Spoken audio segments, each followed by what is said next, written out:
الشيطان الرجيم بسم الله الرحمن الرحيم فمن يعمل مثقال ذرة خيرا يره ومن يعمل مثقال ذرة شرا يره. وقال النبي صلى الله عليه وسلم إذا مات الإنسان انقطع عمله إلا من ثلاث: صدقة جارية أو علم ينتفع به أو ولد صالح يدعو له أو كما قال عليه الصلاة والتسلیم. میرے محترم بزرگوں اور دوستو، اللہ جل جلالہ و عم نوالہ نے ہم کو دنیا کے اندر بھیجا ہے. دنیا ہمارا مقصد نہیں ہے. دنیا کے اندر ہمیں بھیجا ہے کچھ مقصد کو لے کر کے. وہ مقصد کیا ہے؟ اللہ پاک نے دنیا کے اندر انسان کو بھیجا تاکہ اللہ پاک اپنی پہچان کروائے. اللہ پاک نے انسان کا اصلی اور دائمی ٹھکانہ دنیا کو نہیں بنایا ہے. دنیا تو چند روز زندگی گزارنے کے لیے اور جو اس کے لیے ہمیشہ ہمیش کا ٹھکانہ ہے وہاں کی تیاری کرنے کے لیے دنیا کے اندر اللہ پاک نے انسان کو بنایا. اسی لیے فرمایا الدنیا مزرعۃ الآخرہ، دنیا آخرت کی کھیتی ہے. اس دنیا کے اندر جیسا ہم بوئیں گے کل آخرت کے اندر ویسے ہی ہم کاٹیں گے. آخرت کی کھیتی سیدنا ابراہیم علیہ السلام اللہ کے نبی صلی اللہ علیہ وسلم کو ملے سفر معراج میں اور فرمایا اے محمد اپنی امت کو میرا سلام کہنا اور یہ کہنا کہ ان الجنت لقیعان، جنت چٹیل میدان ہے. جنت چٹیل میدان ہے اور اس میں کھیتی کر لیں. فرمایا وَإِنَّ غِرَاسَهَا، اور اس کے پودے، وہاں کی تیاریاں، وہاں کی خوبصورتی، وہاں کی نعمتیں، یہ انسان کی سبحان اللہ الحمدللہ اللہ اکبر جو آدمی دنیا کے اندر پڑھتا ہے اس کے بدلے میں اللہ پاک اس کی جنت تیار کرتے ہیں. الدنیا مزرعۃ الآخرہ. آدمی اپنی کھیتی کے اندر کیسی تیاریاں کرتا ہے، کیسے کھیت بناتا ہے. ایک فصل کو کاٹتا ہے، فصل کاٹنے کے بعد میں اس کھیتی کو اندر ہل چلاتا ہے، کھاد بیج ڈالتا ہے، بیج بوتا ہے اور پھر اس کے بعد اس فصل کی تیاری کرتا رہتا ہے. میرے بھائیوں، اللہ پاک نے ہمیں دنیا کے اندر بھیجا ہے آخرت بنانے کے لیے، اور وہ بیج اللہ پاک نے ڈالا ہمارے دلوں کے اندر، ایمان کا بیج ڈالا. جب یہ ایمان کا بیج ہمارے قلوب کے اندر آئے گا تو اس سے کھیتیاں لہلہائیں گی. اور جنہوں نے ایمان کا بیج اپنے کھیت کے اندر نہیں ڈالا، اپنے دل کے اندر نہیں ڈالا، تو اس کی مثال چٹیل میدان جیسی ہے. اس کے کھیت کے اندر کچھ نہیں اگے گا، وہ بنجر زمین ہے، اس کے اوپر کوئی چیز اثر کرنے والی نہیں. میرے بھائیوں، اللہ پاک نے دنیا کے اندر انسان کو بھیجا ہے، ہمیں بھیجا ہے آخرت کے بنانے کے لیے، اور اس کے سارے طریقے، انسان کو ہر چیز اللہ پاک نے قرآن کے اندر اپنے نبی صلی اللہ علیہ وسلم کے ذریعے ساری چیزوں کو بتلا دیا کہ دیکھو کن چیزوں سے تمہاری آخرت بنے گی اور کن چیزوں سے تمہاری آخرت بگڑے گی، کن باتوں سے اللہ پاک تم سے خوش ہوں گے اور کن باتوں سے اللہ پاک تم سے ناراض ہوں گے. ساری چیزوں کو اللہ پاک نے اپنے پاک کلام کے اندر بیان فرما دیا ہے. اپنے نبی صلی اللہ علیہ وسلم کے ذریعے ساری چیزوں کی وضاحت فرما دی ہے. میرے بھائیو، دنیا کے اندر آدمی یا کسی عام دستور ہے، کسی حکم کی نافرمانی کب کرتا ہے؟ کسی کہیں سے کوئی آرڈر آیا، آدمی جا رہا ہے، موٹر سائیکل چلا رہا، اپنی گاڑی چلا رہا ہے، جو رولز ہیں، سڑک کے جو قوانین ہیں، ٹریفک کے جو قوانین ہیں، ان کے خلاف کب کرتا ہے؟ اگر RTO والا کہیں دکھ رہا ہے تو اگر کوئی بغیر لائسنس کا گاڑی بھی چلا رہا ہے تو وہ سائڈ میں کھڑا ہو جاتا ہے کہ بھائی آگے پکڑ لیا جاؤں گا. اور اگر دو لوگ ہیں، ایک لائسنس والا ہے تو کہتے بھائی اب تو ڈرائیونگ کر، مجھے پیچھے بیٹھنے دے کیونکہ آگے RTO کھڑا ہوا ہے، جرمانہ لگا دے گا. ابھی کورونا کا موسم چل رہا ہے، چلتے ہوئے دیکھتے بھائی آگے کوئی کھڑا تو نہیں ہے، ماسک لگا لیتے. اور جب تک کہ کوئی ماسک نہیں لگاتا. کیوں؟ یہ سب کچھ کیوں ہو رہا ہے؟ دیکھنے والا ہے. جہاں پر کوئی RTO سسٹم نہیں ہوتا بلکہ کیمرے سسٹم ہوتے ہیں، وہاں آدمی پورا راستہ بہت ڈھنگ سے گاڑی چلاتا ہے، بہت اصول سے چلاتا ہے کہ کیمرہ فوکس مار دے گا، گاڑی نمبر اور چلانے والوں کا ویڈیو اور اس کی تصویر آ جائے گی، ہمارے گھر کے اندر کیا بل آ جائے گا کہ اتنا پیسہ بھرو. میرے بھائیوں، بس یہی چیز ہے کہ دنیا کے اندر ہم خالق کی نافرمانی کرتے ہیں دو چیزوں کی وجہ سے.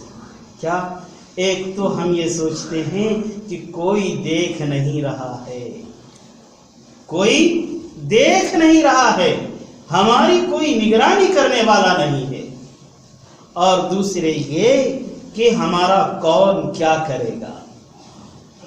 جیسے کوئی آدمی جا رہا ہے، اس کے تعلقات ہیں، اس کا پاور ہے، وہ کہتا بھائی میں اگر کوئی مجھے پکڑ بھی لے گا، ایک فون کروں گا مجھے چھڑانے والے مل جائیں گے. ایک فون آئے گا اور اس فون کے اوپر RTO کو مجھے چھوڑنا پڑے گا، پولیس والوں کو مجھے چھوڑنا پڑے گا.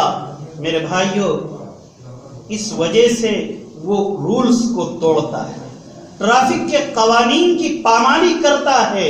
لیکن جس آدمی کو یہ ڈر ہے مجھے کوئی دیکھ رہا ہے، مجھے کوئی چھڑانے والا نہیں ہے، میرے پیچھے کوئی ہاتھ رکھنے والا نہیں ہے، وہ کبھی رولز کے اور قوانین کے خلاف نہیں کرتا ہے.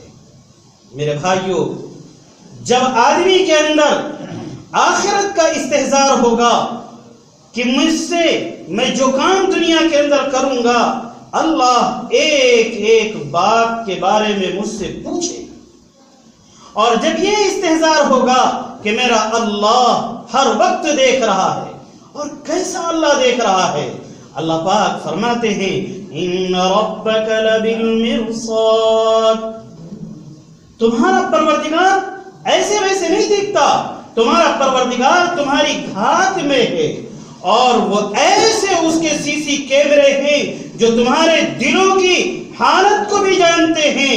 کوئی دنیا کا کیمرہ دل کی ترجمانی نہیں کرتا، لیکن اللہ کی جو سیکورٹی گارڈ ہے اور جو اللہ کے فرشتے ہیں اور خود اللہ کا علم ہے. اللہ فرماتے ہیں وَلَقَدْ خَلَقْنَا الْإِنسَانَ وَنَعْلَمُ مَا تُوَسْوِسُ بِهِ نَفْسُهُ، ارے ہم نے انسان کو بنایا اور میری گرفت اتنی مضبوط ہے کہ اس کے دل کے اندر کوئی بات آتی ہے، کوئی وسوسہ آتا ہے، میں اس کو بھی جانتا ہوں. وَنَحْنُ أَقْرَبُ إِلَيْهِ مِنْ حَبْلِ الْوَرِيدِ، میں انسان کے شہ رگ سے بھی زیادہ قریب ہوں. إِذْ يَتَلَقَّى الْمُتَلَقِّيَانِ عَنِ الْيَمِينِ وَعَنِ الشِّمَالِ قَعِيدٌ، چھپ کر کیسے بات کرے گا؟ میں نے تو آگے بائیں دائیں بائیں آگے پیچھے میں نے حفاظتی دستے میں نے گارڈ لگا کر کے رکھے ہیں. مَا يَلْفِظُ مِن قَوْلٍ إِلَّا لَدَيْهِ رَقِيبٌ عَتِيدٌ، منہ سے جو بھی کچھ نکلتا ہے میرے فرشتے اس کو فوراً نوٹ کر لیتے ہیں. جیسے آج بات کرنا بہت ڈر لگتا، فون آیا بھائی سوچ سمجھ کے بات کرنا، ہر فون میں ریکارڈنگ ہوتی ہے. کیا بول رہے ہو؟ بہت سمجھداری کے ساتھ بات کرتا ہے، بہت سمجھداری کے ساتھ بات کرتا ہے، گڑبڑ نہیں بولتا، پورا ریکارڈ ہو رہا ہے. کیوں؟ اگر کچھ گڑبڑ کرے گا تو جھٹلا نہیں سکتا، جھٹلا نہیں سکتا. اللہ پاک کیسے پہاڑ کی تہ کے اندر، چٹان کے اندر اگر کوئی شخص ہے، اللہ پاک کوئی چیز ہے، اللہ پاک وہاں بھی سنتے ہیں. زمین اور آسمان کے اندر کی کوئی چیز اللہ سے مخفی نہیں ہے. ان اللہ لا یخفا علیہ شیء فی الارض ولا فی السماء، کوئی چیز اللہ سے مخفی نہیں ہے، وَهُوَ السَّمِيعُ الْعَلِيمُ، وہ ہر چیز کو سنتا بھی ہے۔ اگر ایک پہاڑ کی چٹان ہے، اس چٹان کے اندر چٹان ہے، اور پھر اس کے اندر اگر کوئی کیڑا اپنی فریاد کرتا ہے کہ مجھے بھوک لگی ہے، اللہ وہاں بھی روزی دیتے ہیں، اس کی بات بھی سنتے ہیں، اور اللہ کو یہ بھی معلوم ہے میری مخلوق وہاں پر ہے۔ اور اللہ کہتے ہیں ان اللہ کان علیکم رقیبا، اللہ تمہاری ہر وقت نگرانی کر رہا ہے، چھوٹ کر کیسے جاؤ گے؟ اور اللہ کے زور کا یہ حال ہے، اللہ کے زور کا یہ حال ہے، اللہ کی گرفت کا یہ حال ہے کہ کل میدان محشر کے اندر جو دنیا کے اندر دھاندلیاں ہوتی ہیں، آدمی کہتا ہے کہ کون میرا کیا کر لے گا، اس ڈر سے وہ اصولوں کو توڑتا ہے۔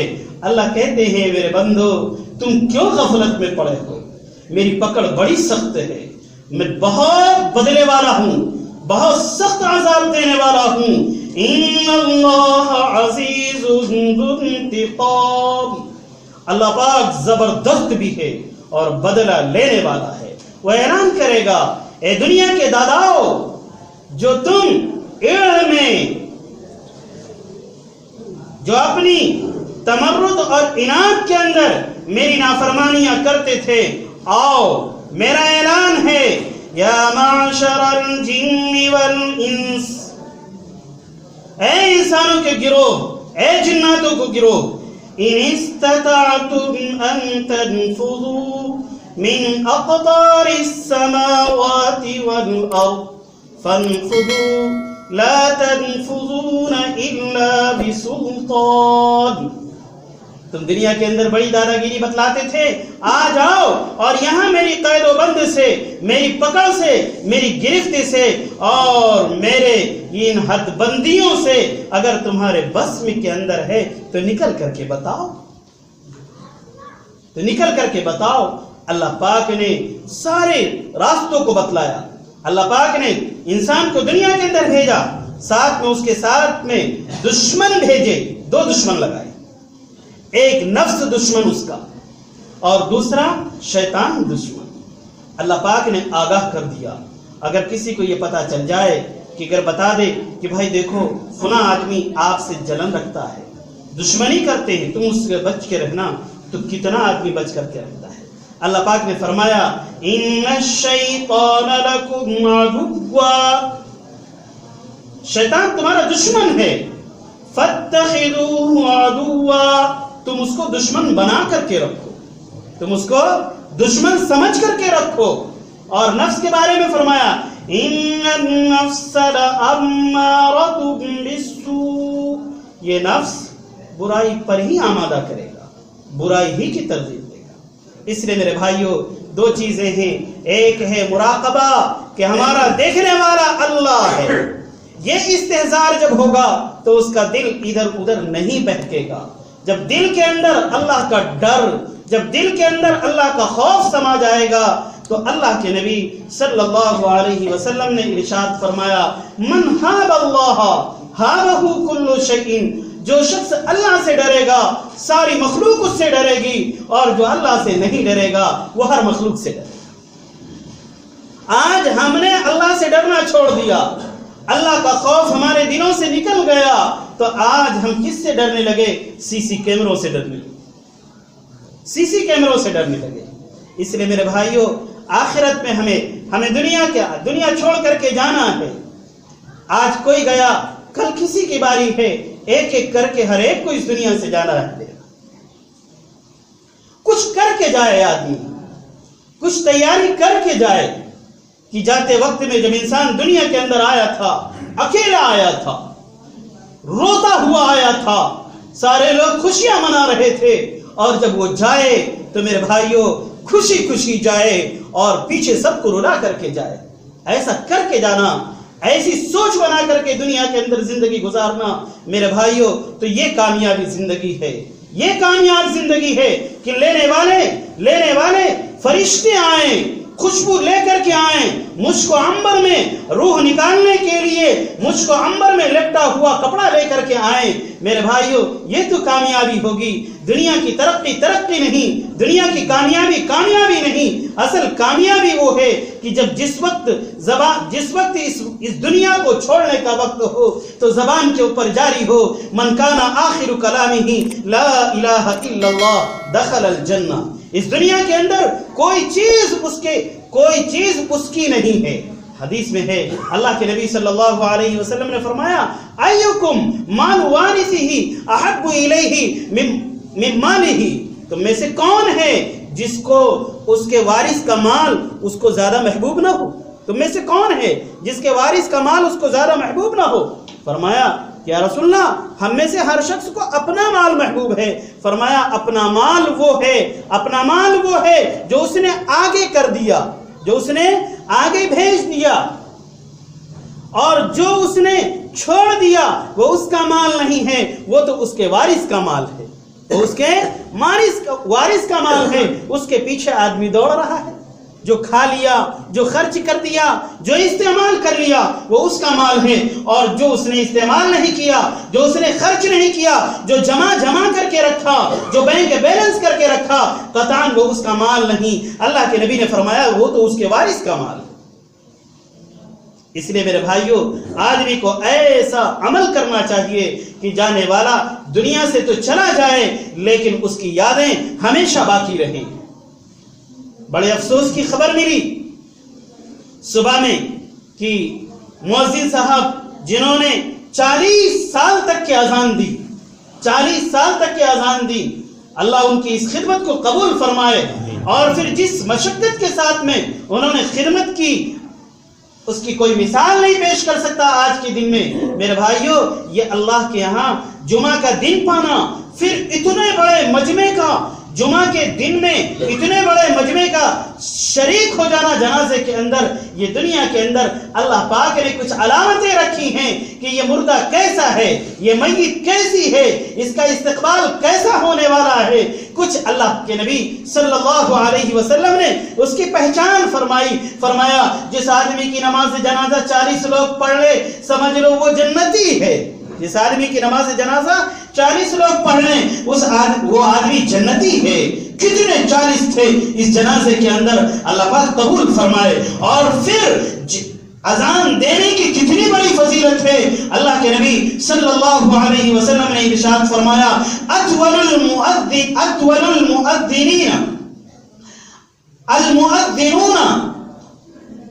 اطول الاعناق یوم القیامہ، کہ قیامت کے دن مؤذنین کی گردن سب سے اونچی ہوگی، مؤذنین کی گردن سب سے لمبی ہوگی۔ یہ ایسے نہیں کہ بدصورت ہو، اللہ پاک اس کو اپنی شان خوبصورت بنا کر کے پوچھے میدان محشر کے اندر خوبصورت بنا دیں گے۔ لوگ پوچھیں گے کون ہے لمبی گردن والے، ان کو کہا جائے گا یا اللہ کے کلمے کو ہر دنیا کے اندر 5 وقت اللہ کی وحدانیت کی دعوت دیتے تھے، نماز کی طرف بلاتے تھے، اللہ کی بڑائی بیان کیا کرتے تھے۔ میرے بھائیوں، فرمایا جب مؤذن اذان دیتا ہے تو اس کی اذان جہاں تک کہ جتنی مخلوق اور جتنی چیزوں کے اوپر اس کی آواز پہنچتی ہے، ساری چیزیں اس کے لیے کل قیامت کے دن گواہی دیں گی۔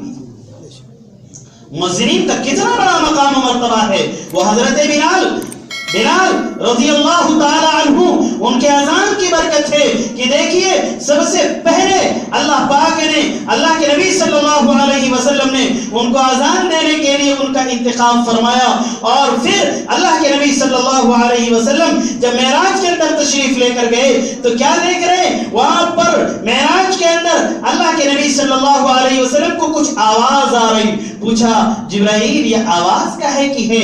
کہا بلال آگے آگے چل رہے ہیں، ان کے پیروں کی آواز، ان کے کھڑاؤں کی آواز ہے۔ اللہ کے نبی صلی اللہ علیہ وسلم نے بلال کو بلا کر کے پوچھا، اے بلال تمہارا کون سا عمل ہے جس کی برکت سے تم میرے آگے آگے چل رہے تھے؟ تم کو اللہ پاک کے ہاں اتنا مقام حاصل ہے کہ تم وہاں پر بھی تمہارے ذریعے مجھے وصیت حاصل ہو رہی تھی۔ فرمایا یا رسول اللہ میں اذان دیتا ہوں، اذان کے بعد میں وضو کرتا ہوں اور اذان دیتا ہوں، اور جب بھی میں وضو کرتا ہوں 2 رکعت نماز پڑھ لیتا ہوں۔ میرے بھائیو ہمیشہ باوضو رہنا اور اس کے بعد میں وضو کر کے 2 رکعت نماز پڑھنا، انشاءاللہ اسی کو توفیق ہوتی ہے عام طور پر جو مسجد میں بکثرت آتا جاتا رہتا ہے، جو یہ ذمہ داری سنبھالتا ہے۔ اور فضیلت فرمایا کہ کل میدان محشر کے اندر عرش کا سایہ اللہ پاک چند لوگوں کو عطا فرمائیں گے، ان میں سے ایک آدمی وہ بھی ہوگا جس کو فرمایا رجل قلبہ معلق بالمساجد، ایسا آدمی جو ابھی نماز پڑھ کر کے آیا ہے اور دوسری نماز کے لیے اس کا دل مسجد سے اٹکا ہوا ہے۔ مؤذن صاحب کا ایک وصف تھا کہ ہر وقت گھڑی دیکھتا رہتا ہے مؤذن کہ ابھی نماز کا وقت تو نہیں ہوا، ابھی اذان کا وقت تو نہیں ہوا، اس کا پورا دھیان مسجد کی طرف لگا ہوا رہتا ہے۔ تو انشاءاللہ ہم کو بھی ایسے اوصاف پیدا کرنا ہے۔ بہرحال اللہ پاک اس ہمارے مرحوم کی مغفرت فرمائے، ان کے درجات کو بلند فرمائے۔ مختصر سی بات یہ میرے بھائیو، یہ فتنوں کا زمانہ چل رہا ہے، یہ فتنوں کا زمانہ چل رہا ہے۔ سب سے بڑا فتنہ اس زمانے کے اندر یہ ہے غیر محسوس طریقے سے بے دینی کو دین بنا کر کے پیش کیا جائے، غیر محسوس طریقے سے ایسی چیزوں کا چلن کر دیا جائے جس کا احساس، جس کی برائی کا احساس، جس کے برا ہونے کا احساس ہمارے دلوں سے نکل جائے۔ آج وہی ہو رہا ہے۔ یہ جو زمانہ، یہ جو دور چل رہا ہے، شیطان نے ایک قسم کھائی تھی اور اللہ پاک نے جب اس کو راندے درگاہ کیا تھا، اس نے یہ کہا تھا کہ اے اللہ میں دنیا میں جاؤں گا، تیرے بندوں کو گمراہ کر کے چھوڑوں گا اور میں ان کو حکم دوں گا تیری بنائی ہوئی چیزوں میں تخلیق کریں گے۔ یہ جو دور چل رہا ہے یہ تغییر فی خلق اللہ کا دور چل رہا ہے، تغییر فی خلق اللہ دور کا چل رہا ہے۔ اللہ کی بنائی ہوئی چیزوں میں بگاڑنا، اللہ نے کچھ بنایا، کیسی شکل بنائی، اس شکل کو اللہ نے جس انداز سے بنایا ہے اس کے خلاف کرنا۔ ایک وبا بہت چل گئی ہے، کیا؟ بال کیسے کٹا کر کے آتے ہیں، اس کا نام کچھ دوسرا ہے، لیکن یہ سمجھ لیجئے کٹورا کٹنگ، نام اس کا کچھ دوسرا ہے۔ مجھے یاد تھا میں نے ایک نوجوان سے پوچھا، بار بار سامنے آنے لگے، میں مسجد میں پوچھا بھائی اس کا نام کیا ہے، تو جوان بڑے شوق سے نام بھی بتاتے اس کا، فرنج کٹ یا کون سا کٹ ہے اس کا، لیکن کٹورا کٹنگ عام زبان میں یہ حرام ہے۔ اللہ کے نبی صلی اللہ علیہ وسلم نے لعنت بھیجی ہے، لیکن باپ شریعت کا پابند، بھائی شریعت کا پابند، نمازوں کی پابندی، اور بیٹا پوتا نواسا ایسے بال کٹا کر کے آیا، کٹایا بال، اس کے چہرے کے اوپر کوئی شکر نہیں کہ میرے نبی کی سنت چھوٹ گئی، میرے نبی کے طریقے کے خلاف کر کے آیا۔ میرے بھائیو اس احساس کا نکل جانا یہ سب سے بڑی بربادی کی علامت ہے۔ اللہ کے نبی نے فرمایا ستۃ لعنتہم ولعنہم اللہ، 6 لوگ ایسے ہیں جن پر میں نے لعنت کی ہے اور اللہ کی لعنت ہے، ان میں سے ایک وہ شخص ہے التارک لسنتی، میری سنت کے خلاف کرنے والا، میرے سنت کے خلاف کرنے والا۔ ہمارا کوئی عمل اگر سنت کے خلاف ہے عند اللہ وہ مقبول نہیں ہوگا۔ یہ بالوں کا کٹانا، داڑھیوں کا مڈانا، ہمارا لباس جو غیر شرعی ہے، آج باطل نے اس انداز سے سالوں صدیوں محنت کرنے کے بعد میں آج ہم کو ایسا لباس پہنایا جس لباس پہننے کے بعد میں اللہ کے نبی کی وہ حدیث پوری ہو رہی ہے، رب کاسیات عاریات، بہت سے کپڑے پہننے والے ایسے ہوں گے جو کپڑا پہننے کے باوجود برہنہ ہوں گے۔ آج ہمارا نوجوان جو کپڑے پہن رہا ہے اس سے ستر نہیں ہو رہا، ان کپڑوں کے اندر اگر وہ ذرا سی بے احتیاطی کرے اس کپڑے سے نماز نہیں ہوتی، کیونکہ ستر کھل جاتا ہے، رکوع سجدے کے وقت میں ستر کھل جاتا ہے، نماز نہیں ہوتی۔ اس لیے میرے بھائیوں یہ وقت ہے اپنے آپ کو بنانے کا، یہ وقت ہے سنتوں کے مطابق اپنی زندگی گزارنے کا۔ آخری بات دیکھیے، آج ہم سب کیا کرتے ہیں، کوئی بھی کام کرنا ہو، کوئی بھی چھوٹا سا سامان لینا ہو تو مارکیٹ میں جاتے ہیں دکان والے کے پاس میں، اور کیا کہتے ہیں؟ یہ کہتے ہیں بھائیوں کہ دیکھو بھائی ہم کو کمپنی کا سامان چاہیے، اور کمپنی کے نام پر بھی دھوکہ ہوتا۔ ایک بیٹری، موبائل کی بیٹری لینے گیا، کتنے کی بیٹری؟ بھائی 100 روپے کی ہے۔ نہیں بھائی ہم کو گارنٹی والی بیٹری چاہیے۔ کوئی بات نہیں، وہ نیچے بیٹھا اور دوسری پنی میں لپیٹ کر کے دے دیا، لیجئے بھائی یہ کتنے کی ہے؟ کہتا ہے یہ 250 روپے کی بیٹری، 30 روپے کی بیٹری، 6 مہینے، کتنے دن کی گارنٹی؟ 6 مہینے کی گارنٹی۔ وہ تم کو 3 مرتبہ دے گا 6 مہینے میں، تب بھی اس کا فائدہ ہے۔ گارنٹی، یہ گارنٹی دنیا کی، کوئی گارنٹی کا اعتبار نہیں۔ ہاں اللہ پاک نے گارنٹی دی ہے، اللہ پاک نے گارنٹی دی ہے۔